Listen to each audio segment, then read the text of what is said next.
تو اللہ تعالیٰ نے اس دنیا کو امتحان کے ساتھ، ٹیسٹ کے ساتھ جوڑا ہوا ہے، اور وہ ٹیسٹ یہی رشتے ہیں، ماں باپ، بیوی بچے، بہن بھائی، رشتہ دار. اسی سسٹم میں رہتے ہوئے آپ نے بیسٹ پرفارم کرنا ہے، کیونکہ سیکس سب سے امپورٹنٹ جذبہ ہے. یہ تو فرائیڈ بھی مانتا ہے، قرآن حکیم نے تو بہت پہلے یہ بات کر دی تھی. زُيِّنَ لِلنَّاسِ حُبُّ الشَّهَوَاتِ مِنَ النِّسَاءِ، اللہ نے مزین کر دیا انسان کے لیے جو لذت والی چیزیں، اٹریکٹ فل چیزیں، ان میں پہلی چیز عورت کا فتنہ ہے. فتنہ یہ پنجابی والا نہیں ہے، نیگیٹو ورڈ نہیں ہے، یہ پازیٹیو ورڈ ہے. آزمائش، ٹیسٹ. یہ کوئی عورت کے لیے کوئی غلط لفظ نہیں، نعوذ باللہ، نہ اس کی توہین ہے. یہ عربی میں فتنہ ہے، جس طرح آیا سورہ التغابن میں انما اموالکم و اولادکم فتنہ، تمہارے مال اور اولاد اس کے سوائے کچھ نہیں ہے کہ وہ تمہارے لیے فتنہ ہے، یعنی آزمائش ہے. یہ نہیں ہے کہ اولاد کو مار دینا ہے اور مال ضائع کر دینا ہے، بلکہ یہ آزمائش کا ذریعہ ہے. اسی سسٹم میں رہتے ہوئے آپ نے بیسٹ پرفارم کرنا ہے. یہ میاں بیوی کا جو رشتہ ہے، اولاد کا رشتہ ہے، ماں باپ کا رشتہ، یہ سب کے سب اللہ نے ٹیسٹ رکھے ہوئے ہیں. آپ اس سے ہٹ کے زندگی نہیں گزار سکتے. اسی لیے پیغمبروں کی زندگی کو ہمارے لیے رول ماڈل قرار دیا ہے اللہ تعالیٰ نے. لقد کان لکم فی رسول اللہ اسوۃ حسنہ، بے شک رسول اللہ کی زندگی میں تمہارے لیے بہترین نمونہ ہے. ویسے یہ آیت تو اسپیسیفکلی جہاد کے حوالے سے آئی تھی، غزوہ خندق کے موقع پر، لیکن یہ جنرل بھی ہے. قل ان کنتم تحبون اللہ فاتبعونی یحببکم اللہ. اے نبی فرماؤ ان سے کہ اگر تم اللہ سے محبت کا دعویٰ رکھتے ہو تو پھر میری اتباع کرو، پھر اللہ بھی تم سے محبت کرے گا. من یطع الرسول فقد اطاع اللہ، جس نے رسول اللہ کی اطاعت کی گویا اس نے اللہ کی اطاعت کی. تو رسول تو شادیاں کرتے ہیں، رسولوں کے بچے بھی ہوتے ہیں، اگرچہ کافر اسی چیز کو قرآن پاک میں ٹونٹ بھی کرتے ہیں، یہ کیسا رسول ہے، اس کی بیویاں ہیں، بازاروں میں چلتا ہے، کھاتا پیتا ہے. تو اللہ تعالیٰ نے کہا کہ زمین پہ اگر فرشتے آباد ہوتے تو فرشتوں میں سے رسول آتا. سورہ بنی اسرائیل میں آیا، سورۃ الفرقان میں تو کئی ایک، یعنی وہ القابات کافر مسلمانوں کو تنگ کرنے کے لیے رسول اللہ کے اوپر پھپتیاں کستے تھے، نعوذ باللہ. تو اللہ نے نقل کی ہے کہ بھائی یار یہ اس طرح کی بات تو نہ کرو. یعنی اگر رسول اللہ شادی نہ کرتے تو انہوں نے کہنا تھا اس کو ہم کیسے آئیڈیل مانے کہ جس کی بیوی نہیں ہے، تو اس کو کیا پتا کہ عورت سے کیا انسان کو تکلیف پہنچتی ہے. اب تو سر سورۃ الاحزاب گواہ ہے کہ رسول اللہ کو بھی تکلیفیں پہنچی ہیں اپنی بیویوں سے. تو آپ امت کے لیے رول ماڈل ہیں. آپ کی بیٹیوں کو طلاق ہوئی، آپ کی بیٹیاں آپ کی زندگی میں فوت ہوئیں، یہ ساری تکلیف سے آپ کو گزرنا پڑا. تو یہ آپ کا ٹیسٹ ہے. اسلام میں بیسک اکائی جو ہے نا جی خاندان کی، وہ میاں بیوی کا رشتہ ہے. ماں باپ، بہن بھائی، یہ سب بات کے ہیں. اس لیے دیکھیں پورے قرآن کا تانا بانا جو ہے نا وہ آئلی زندگی میں میاں بیوی کے ریلیشن شپ کے گرد گھومتا ہے. احادیث میں بھی آپ دیکھیں میاں بیوی کا ریلیشن شپ اور اس سے ریلیٹڈ سارے معاملات، کیونکہ وہ بیسک یونٹ ہے اور ظاہر ہے وہ تو ڈیپینڈنٹ ہے شادی کے اوپر. آپ کوئی شخص کہتا ہے میں نے شادی نہیں کرنی ہے، یہ تو اسی طریقے سے ہے کہ میں نے تجربات سے یہ رزلٹ نکالا ہے کہ روڈ پہ ایکسیڈنٹ اس لیے ہوتا ہے کہ لوگ گاڑی لے کے روڈ پہ آتے ہیں، تو میں تو اب روڈ پہ سفر بھی نہیں کروں گا. یہ تو صرف دنیا میں تو اس چیز کا کوئی اینڈ ہی نہیں ہوگا. یہ آپ کا ٹیسٹ ہے، اس کی وجہ سے آپ نے اس چیز سے پیچھے نہیں ہٹنا. اور اللہ تعالیٰ تو اس کو فخریہ طور پہ قرآن میں بیان کرتا ہے. سورہ النساء جس کا نام ہی ہے عورتیں، اس کی پہلی آیت کیا ہے؟ یا ایھا الناس اتقوا ربکم الذی خلقکم من نفس واحدہ، اے لوگو اس رب کا تقوی اختیار کرو جس نے تمہیں ایک جان سے پیدا کیا. وخلق منھا زوجھا، اور اسی جان سے اس کا جوڑا بنایا، یعنی سیدنا آدم علیہ السلام کی پسلی سے اماں حوا کو پیدا کیا. وبث منہما رجالا کثیرا ونساء، اور پھر ان میاں بیوی کے ذریعے اللہ نے کثیر تعداد میں مرد و عورت زمین کے اوپر پھیلا دیے. واتقوا اللہ الذی تساءلون بہ والارحام، اور تقوی اختیار کرو اس اللہ کا کہ جس کے ذریعے تم ایک دوسرے سے سوال کرتے ہو. جب بالکل معاملہ پھنس جائے تو پھر کہتے ہو اللہ کے لیے معاف کر دو. والارحام، اور رحمی جو رشتے ہیں ان کا بھی خیال رکھو. ان اللہ کان علیکم رقیبا، بے شک اللہ تعالیٰ دیکھ رہا ہے جو کچھ تم کر رہے ہو، تم پر گواہ ہے، دیکھنے والا ہے.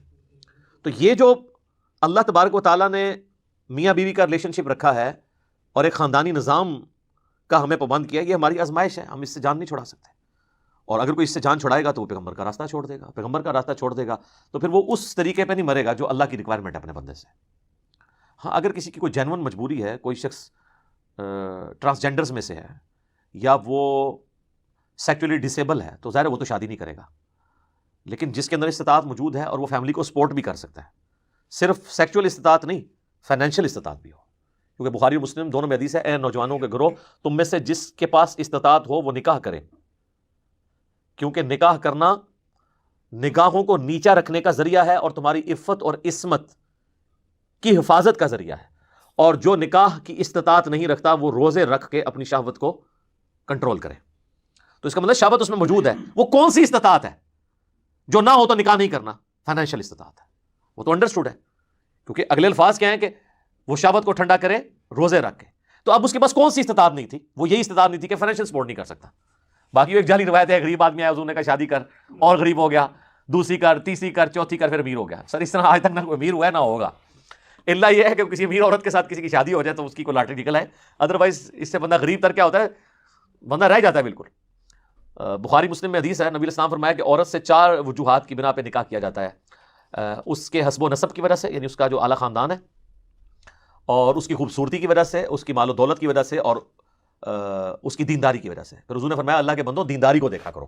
اگر کسی نے پرائورٹی سیٹ کی تھی نا مال و دولت اور خوبصورتی، دینداری کو اس نے پسے پوش ڈالا تھا، تو سر پھر وہی اس کو ملے گا۔ سر پھر تم نے یہ پرائورٹی نہیں رکھی تھی نا، تو یہ داڑھی والا ہی ایک مخلص مرد ملنا تھا نا تمہیں۔ تو اب جب تم نے دنیا ڈھونڈی، دنیا کی محبت ڈھونڈی، دولت ڈھونڈی، تو پھر اب بھگتو۔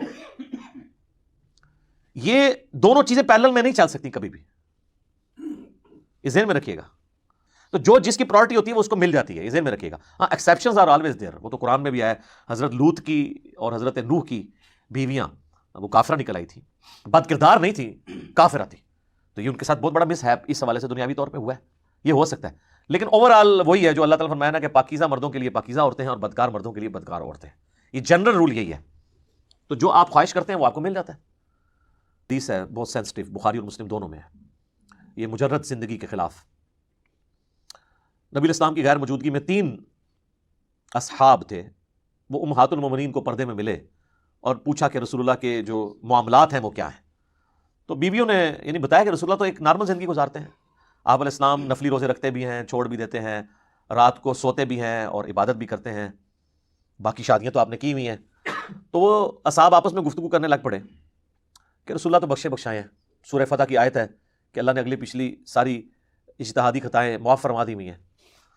تو ایک نے کہا کہ میں روزانہ روزہ رکھوں گا، دوسرے نے کہا کہ میں روزانہ پوری رات کا قیام کروں گا اور کبھی نہیں سوؤں گا، تیسرے نے کہا کہ میں شادی نہیں کروں گا، کیا جھنجھٹ پالوں، بس اللہ اللہ کروں گا۔ یہ بات کہہ کے وہاں سے چلے گئے۔ جب واپس نبی علیہ السلام گھر تشریف لائے تو آپ کی امہات نے بتایا کہ جس طرح آپ کے چیتے آئے تھے 3، اور وہ چیتے اس طرح کے دعوے کر، یہ چیتے لفظ میں نے استعمال کیا ایکٹیونیس کے بارے میں کہ انہوں نے اس طرح کے دعوے کیے ہیں۔ تو حضور نے کہا بلاؤ ان کو، بلایا گیا۔ آپ نے پہلا جملہ اتنا سخت بولا، آپ نے فرمایا اللہ کی قسم میں تم سب سے زیادہ اللہ کا تقوی رکھنے والا ہوں۔ یہ جملہ آپ نے کیوں بولا؟ کہ تم نے جو دین کا معیار قائم کیا اور اس سے یہ سمجھا کہ یہ اللہ کا خوف تم رکھ رہے ہو اپنے اندر، یا اللہ کی معرفت تمہیں زیادہ ہے مجھ سے کہ میرے طریقے کو چھوڑ کے تم کسی اور طریقے کے اندر معرفت تلاش کر رہے ہو؟ آپ نے فرمایا میں روزہ رکھتا بھی ہوں، نفلی چھوڑ بھی دیتا ہوں، رات کو میں سوتا بھی ہوں، نماز بھی اٹھ کے پڑھتا ہوں، اور میں نے شادی تو کر رکھی ہے۔ فمن رغب عن سنتی فلیس منی، پس جس نے میری سنت کو چھوڑ دیا اس کا مجھ سے کوئی تعلق نہیں۔ ویسے تو اس کو ہم عموماً نکاح کے ساتھ جوڑ دیتے ہیں، اس کے ساتھ جملہ بھی بول دیتے ہیں نکاح سنتی، وہ بخاری مسلم میں تو نہیں، اور جگہ الفاظ ہے، لیکن وہ امپلائڈ بالکل بالمفہوم تو بات ٹھیک ہے۔ آپ نے ان تینوں چیزوں کو کنسیڈر کیا نا، کہ پوری رات کو نہ جاگنا، روزانہ روزہ نہ رکھنا، اور شادیاں کرنا، یہ سب حضور کی سنتیں ہیں۔ تو جس نے اس سنت سے اغراض کیا اس کا مجھ سے کوئی تعلق نہیں۔ پھر بخاری اور مسلم دونوں میں حدیث ہے، عبداللہ بن عمر بن عاص کی شکایت ان کی بیوی کی طرف سے رسول اللہ تک پہنچی کہ یہ پوری رات نمازیں پڑھتا ہے، مجھے ٹائم نہیں دیتا۔ آپ علیہ السلام نے بلا کے کہا کہ عبداللہ میں نے تیرے بارے میں ایسی بات سنی ہے، کیا یہ درست ہے؟ کہ یا رسول اللہ درست ہے۔ تو آپ نے فرمایا کہ تیری آنکھوں کا بھی تجھ پہ حق ہے، تیرے جسم کا بھی تجھ پہ حق ہے، تیری بیوی کا بھی تجھ پہ حق ہے، اس طرح پوری رات کو جاگے گا تو اندھا ہو جائے گا۔ بلکہ شادی شدہ زندگی کو اسلام میں پریفر کیا گیا ہے، اور اس کے ذریعے ہی آپ عفت اور عصمت کی اپنی حفاظت کر سکتے ہیں۔ نگاہوں کا نیچا رہنا اس کی وجہ سے ہے، آپ بے حیائی کے کاموں سے بچ اس کی وجہ سے سکتے ہیں۔ اللہ تعالیٰ نے جو نیچرل سسٹم رکھا ہوا ہے نا، آپ اس سے ہٹ کے زندگی گزاریں گے تو بڑی مشکل زندگی ہوتی ہے، پرہیزگاری کی زندگی گزارنا مشکل ہو جاتا ہے۔ تو یہ ایمان کو کی سلامتی کا ذریعہ ہے یہ تمام چیزیں۔ اور پھر جو اللہ نے میاں بیوی کے رشتے میں محبت رکھی ہے، جو اللہ نے اس رشتے کے اندر سکون رکھا ہے، اور جو یہ کمپلیمنٹری رشتہ ہے اولاد کی جو اللہ نے نعمت رکھی ہے اس کے بعد، اور ایک زندگی کا ایک مقصد ہو جاتا ہے۔